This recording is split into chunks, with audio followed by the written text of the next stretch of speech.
Hi and good evening. Thank you for watching. I'm Shakil 5858. I am Amibuddham. Now the latest headlines from world channels and news agencies.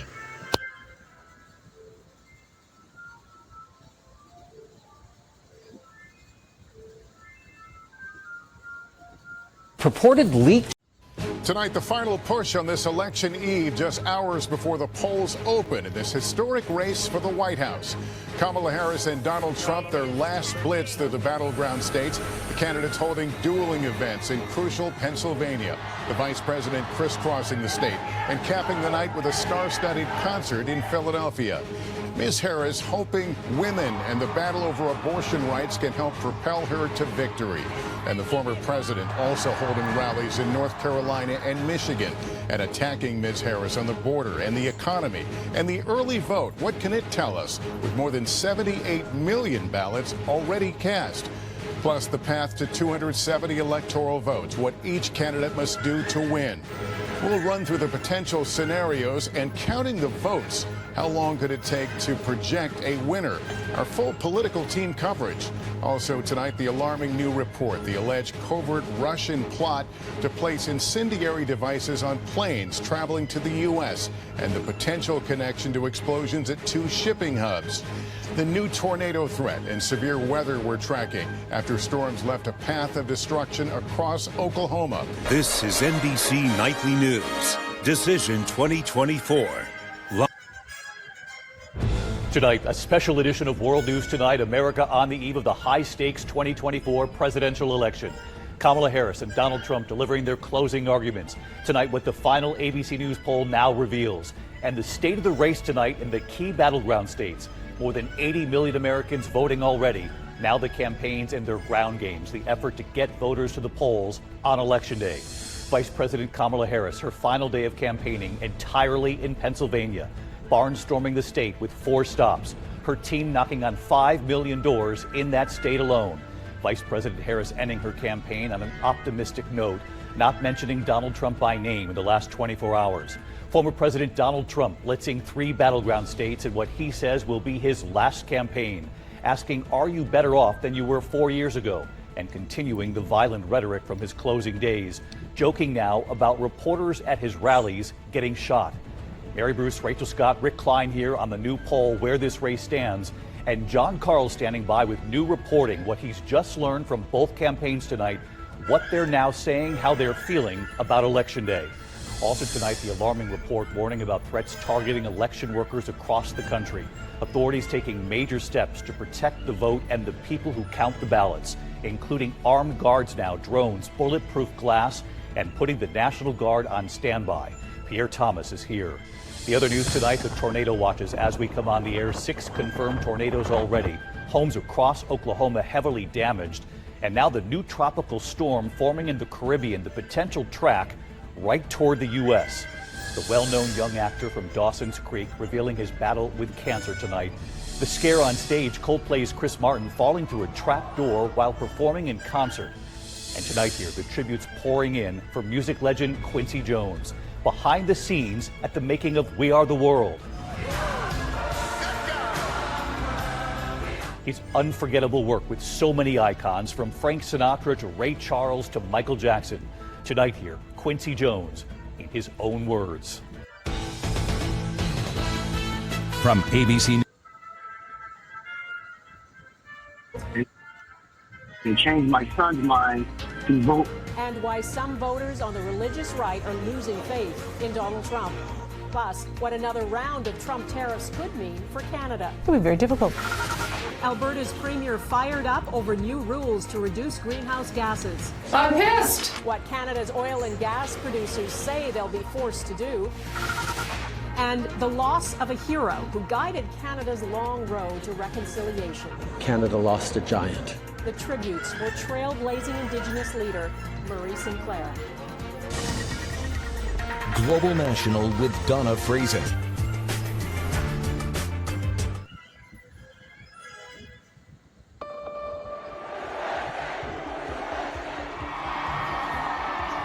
On the eve of a historic vote in the U.S., Kamala Harris and Donald Trump make their final pitches to voters. Tonight, the last-minute sprint across crucial battleground states. America is ready for a new way forward. If we get everybody out and vote, there's not a thing they can do. How they're both trying to seal the deal and get their supporters just out to vote. You got my vote. The biggest thing right now, I think, is the border. And what to make of those polls. We break down what they could tell us about who has the momentum.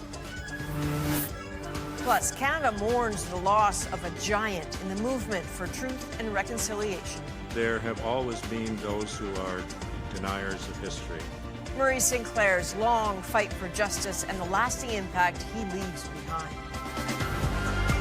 From CBC News, this is The National with Chief Correspondent Adrian Arce. Sprint to the finish in pivotal swing states just hours before America's Decision Day.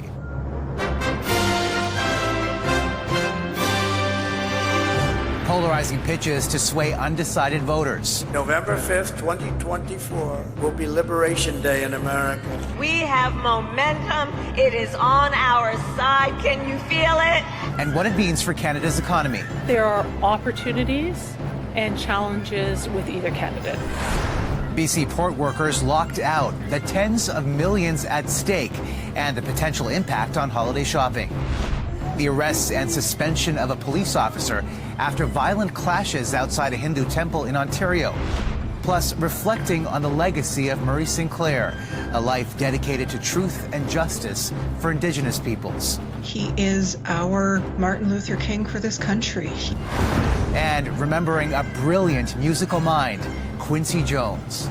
I've seen the power of music as a tool to reach the hearts and minds of millions of people. The hit-making producer who shaped some of the biggest stars. Fly me to the moon. And most memorable songs.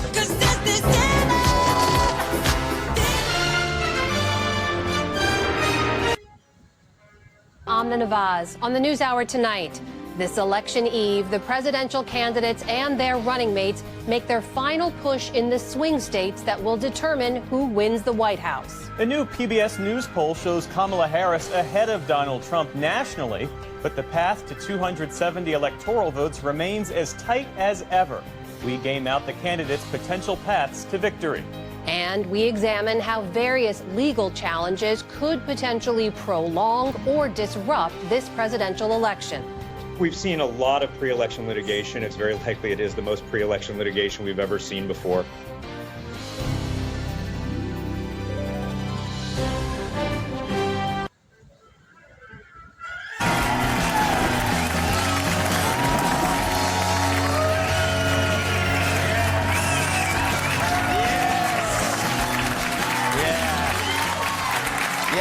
Yes, thank you. You pull my lever. Happy Monday, everyone. So I voted earlier today, and this is a sticker that poll workers gave me. Very cute. Here in NYC, this is the sticker they're giving the Venezuelan gang members. Check it out. And down in Washington, they made a special sticker for President Biden. If you can see that, I voted today, and I'm dead. And it's nice to see that Doug Emhoff is supporting his wife Kamala with this voting sticker. I voted after nailing the nanny. How could you applaud that? But true, tomorrow is Election Day. It's the day I play my favorite game called Looking for a Poll Worker Under the Age of 90. But things look so good for Trump, Democrats have already impeached him. Meanwhile, our current president plans on voting, but only after he finishes his breakfast. Speaking of Doug Emhoff, he campaigned for his wife this weekend, saying Kamala did what she always does. Quote, she put her head down and went to work.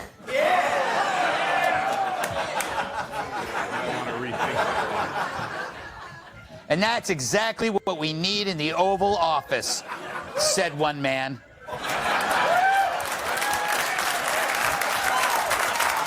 A little misdirection.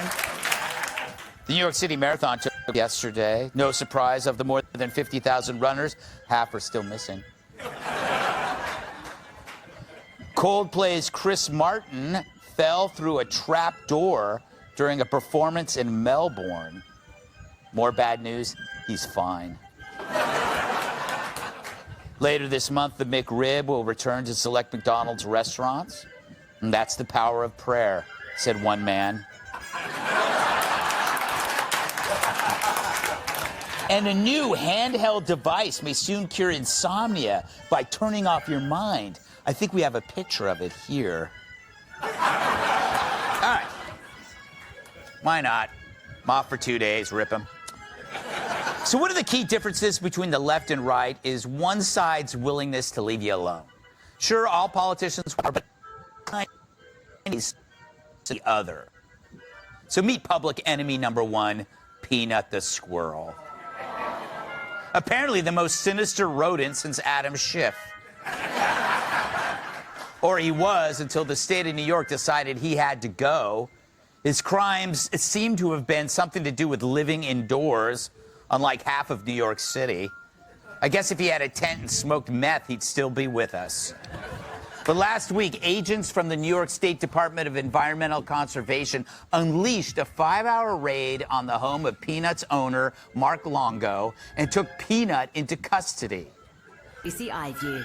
I know how hard it is being a musician with a disability. You guys are going to help me form 2 hot bands. Monday, 10,000 people. It's huge. Part of Oz Music Month. Let's make history. Headliners, November 19 on ABC and ABC iView.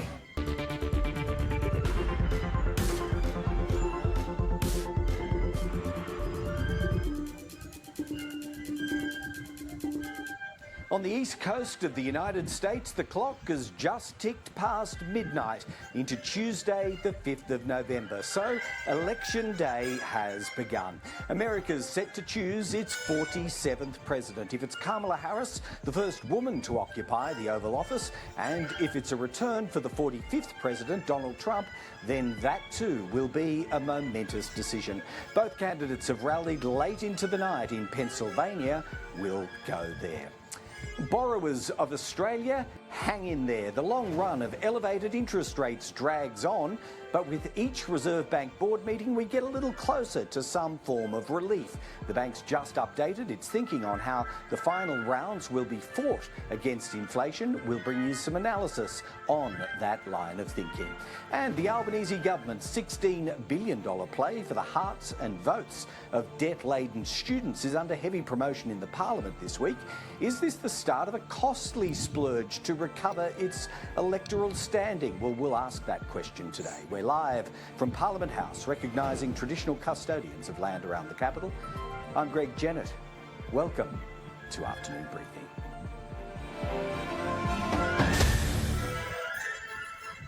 This is Asia Now.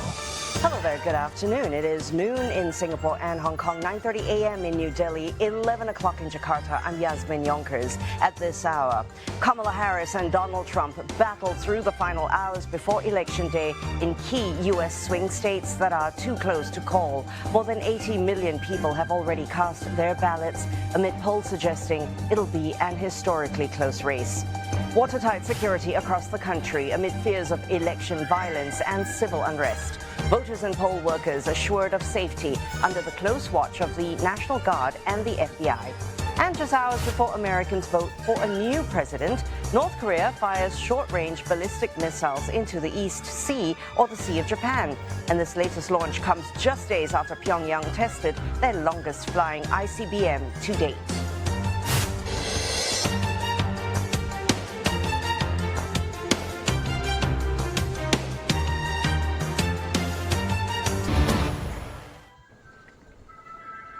M23 rebels continue to gain ground in eastern DRC. The group, which is reportedly backed by Rwanda, seized on Sunday the strategic town of Kamandi-Jit, according to media reports. Kamandi-Jit is located on the banks of the Lake Edward and offers a connection to the city of Beni. Local media cited sources on the ground to report that forced displacements were observed in the wake of the town's fall. M23 rebels faced self-defense fighters known as Wazalendo or Patriots who are allied with the DRC's armed forces. The fresh fighting comes when experts from Rwanda and the Democratic Republic of Congo continue to discuss within the framework of the Luanda process. A meeting is scheduled on November 16th.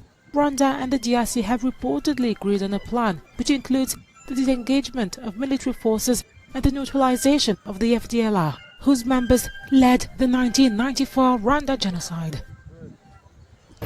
Saudi Arabia and its allied oil-producing countries have agreed to extend voluntary oil production cuts until the end of December. The 8 members of OPEC Plus, which groups the organization of the petroleum exporting countries, plus Russia and other allies, were due to begin gradually increasing oil output from the end of this month. They say they will now begin unwinding the 2.2 million barrels a day cut from January. The planned gradual increase had already been delayed from October because of falling prices and weak global demand. While no reason was given for this latest move, it comes ahead of the US presidential elections on Tuesday. Analysts say market participants are also waiting to see what Iran's response may be to recent Israeli attacks. Oil prices rose by 3% on the news in early trading on Monday. Up in the branches, a variety of bird sounds echo through the leaves. On the forest floor, researchers are setting up equipment to record these bird songs with bioacoustic devices. The project aims to check the pulse of Kenya's forests. We take our data, feed it to the models that we develop, and then from that we get an output of what species are there. Yeah, so and then we can be able to make we can be able to make inference about the health of our ecosystem. The presence or absence of certain indicator species can provide insights into the health of a forest ecosystem. Birds can fly. When a place is not conducive for them to either breed or feed in or even hold a territory, they will fly away. And usually they can do that faster than most other groups of animals because of their ability to fly and also the range in which they can be found in. So usually presence or absence of particular species within a forest ecosystem can be a great measure for judging the health of that forest ecosystem. Birds are a useful clue of forest health due to their vocalizations, habitat requirements, and sensitivity to environmental changes. It's an election that is being closely watched around the world. On Tuesday, Americans go to the polls to choose the 47th president of what is the world's largest economic and military power. It's a tight contest between Democrat candidate Kamala Harris and the Republicans' Donald Trump, and the outcome will have global consequences, including in Africa. But neither candidate has expressed clear plans for engagement with the continent. In Trump's first term as president, his approach to Africa ranged from contempt to neglect. He made no trips to the continent and showed little interest in its major issues such as climate change. Trump did, however, launch the Prosper Africa initiative to support American investors and the growing middle class across Africa. But if re-elected, he's expected to focus his policies on national interests in line with his America First mantra. Harris, although she toured 3 African countries in March 2023, is no more ambitious for the continent than her rival. It's widely believed she will continue incumbent President Joe Biden's Africa policy. He's also paid little attention to the continent, though he still plans to visit Angola in early December, just weeks before the end of his term. Biden has, however, been determined to strengthen economic partnerships with African countries.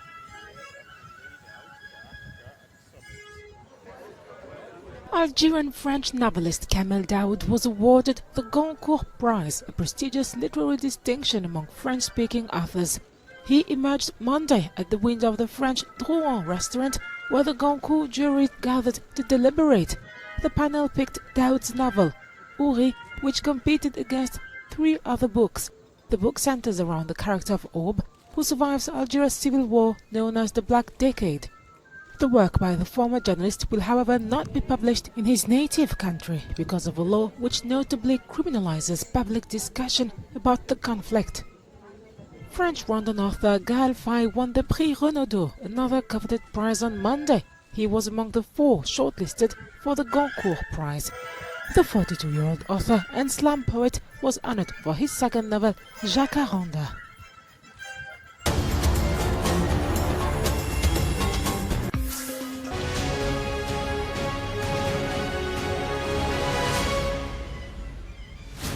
Hello, you're watching Sky News. It's 5 a.m. in the UK, midnight in the eastern United States as America prepares to vote.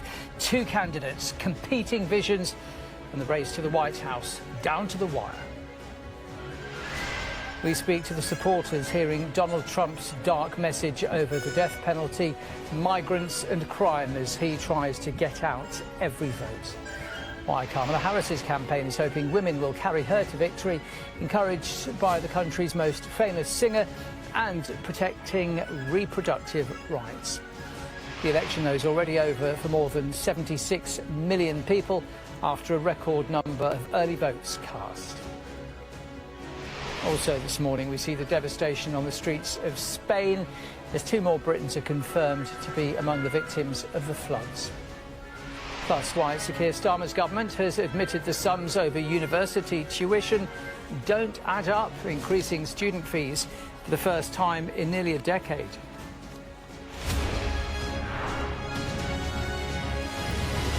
Hi, good morning. Thank you for joining us. If you want... On this eve of Election Day, the candidates are making their final pitches to voters in the must-win state of Pennsylvania. I've been waiting 4 years for this. Are we ready to vote? Are we ready to win? Plus, over 80 million Americans have already voted. A look at the issues turning out voters. The tornado threat for a 3rd straight day, from Texas to the plains. The CBS Evening News from our election headquarters starts now.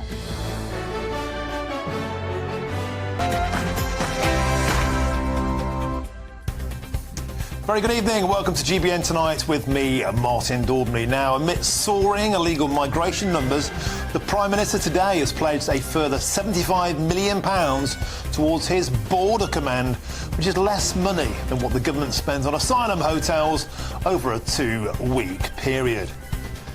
And brace yourselves, an astonishing exclusive. We'll be going live with Nigel Farage in Pennsylvania as he follows Donald Trump on the final day of campaigning for the US election. And has Robert Jenrick been put on the naughty step because Kemi Badenoch just made her leadership opponent the Shadow Justice Secretary? Keep your friends close and your enemies closer.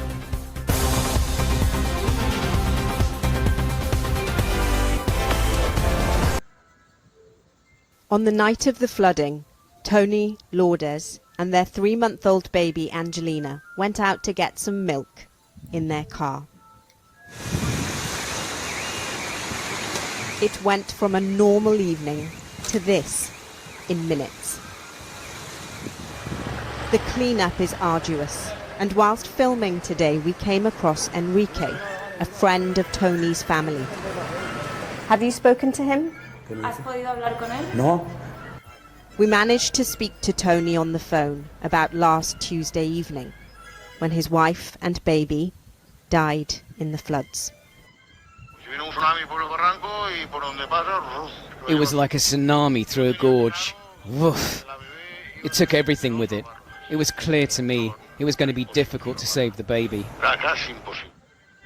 It was impossible to save her. Almost impossible. At that moment, I put the window down and told my wife, "Look, I'm going to get out." And she said, "No, you'll be swept away." I got out the car. I was holding onto the door with one arm and trying to get the baby with the other. But then, I was swept away. So, and Tony, you're sounding so calm and so rational given everything that's happened.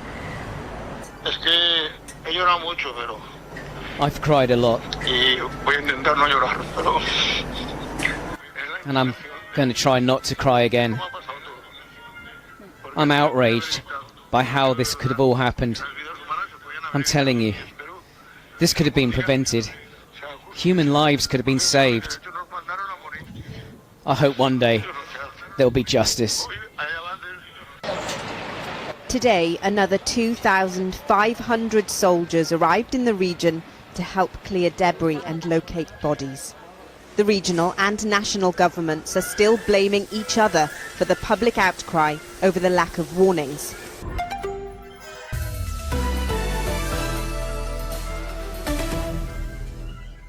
This is DW News, and these are our top stories. Presidential rivals Kamala Harris and Donald Trump are on their final campaign push ahead of U.S. elections on Tuesday. Mr. Trump predicted a landslide victory while visiting the battleground states of Pennsylvania and North Carolina, but polls indicate that the race is still too close to call. Vice President Harris is also in Pennsylvania. That's the largest of the swing states, with 19 electoral college votes at stake. Severe weather in Spain has forced the cancellation of flights to and from Barcelona as torrential rain pummels the region of Catalonia. Road and rail travel have also been disrupted. Spain is already grappling with the aftermath of last week's extreme flooding in the east of the country, where over 200 people were killed. Legendary U.S. music producer and songwriter Quincy Jones has died at age 91. His 7-decade career made him one of the most renowned producers of the modern era. Jones worked with a wide range of stars and produced the best-selling album of all time, Michael Jackson's Thriller. This is DW News from Berlin. You can find more on our website. Just go to dw.com. All breaking news. I report on the stories that matter from across Australia and New Zealand here on France 24.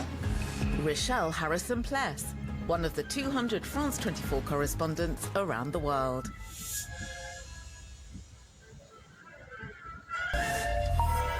Hello and a very warm welcome to you if you're just joining us here on France 24. You're watching Daybreak with me, Eve Irvine. These are our headlines. Wrapping up their rallies in crucial swing states, Kamala Harris and Donald Trump remain neck and neck as polls get ready to open for voting day in the USA. Bombing the last semi-functioning hospital in the north of Gaza, Israeli forces continue their intensive assault on a region already destroyed and lacking vital supplies. And continuing the clean-up and search for more victims, rescue services in Spain scour basements and parking lots as more heavy rains flood northern Catalonia, forcing highways to close and trains and planes to be cancelled. It's good to have you with us. Also coming up in this hour, Moodang Hoodang introducing Haggis, the pygmy hippo. Edinburgh Zoo has announced the birth of its newest star to rival Thailand's internet sensation Moodang, who earlier this year went viral on social media. Antonia Kerrigan will be telling us more about this cute online rivalry in the press review. Thank you for sparing your precious time. This is Amir Shakil. Have a good life. Bye-bye.